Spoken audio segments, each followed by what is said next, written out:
ග්‍රාහක sim card පත් ලියාපදිංචි කිරීමේ රෙගුලාසි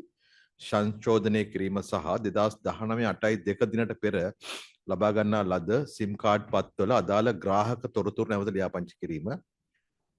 1991 අංක 25 දරන ශ්‍රී ලංකා විදුලි සංදේශ පනතේ විධිවිධාන අනුව 2019 අංක 1 දරන ග්‍රාහක සිම් කාඩ් පත් ලියාපදිංචි කිරීමේ රෙගුලාසි 2019 8.2 දින ඇතිව ප්‍රකාශයට පත් කරන ලැබ ඇති අතර ඒකී රෙගුලාසි එදිනෙන් පසුව නිකුත් කරන ලද සිම් කාඩ් පත් සඳහා පමණක් අදාළ වෙනවා. එබැවින්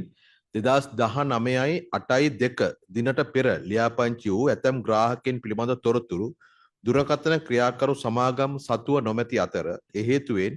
ඇතැම් නීති විමර්ශන කටයුතු වලදී ගැටලු සහගත තත්ත්වයක් නිර්මාණලා තියෙනවා. එමෙන්ම වයස අවුරුදු 16 17 අතර ග්‍රාහකයන් ලියාපදිංචි කිරීමට සහ මෙරට පැමිණෙන විදේශිකයන්ට සිම් කාඩ් පත් නිකුත් කිරීමට අදාළ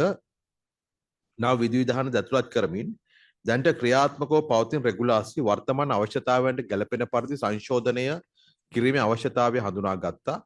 ඒ අනුව 2019 8.2 දිනට පෙර ලබා ගන්නා ලද සිම් කාඩ් පත් වලට අදාළ ග්‍රාහක තොරතුරු නැවත ලියාපදිංචි කිරීම සඳහා විධිවිධාන සලසමින් සහ දැනට ක්‍රියාත්මක 2019 අංක 1 දරන ග්‍රාහක සිම් කාඩ් පත් ලියාපදිංචි කිරීමේ රෙගුලාසි යෝග්‍ය පරිදි සංශෝධනය කරමින් නව රෙගුලාසි හඳුන්වා දීම පිණිස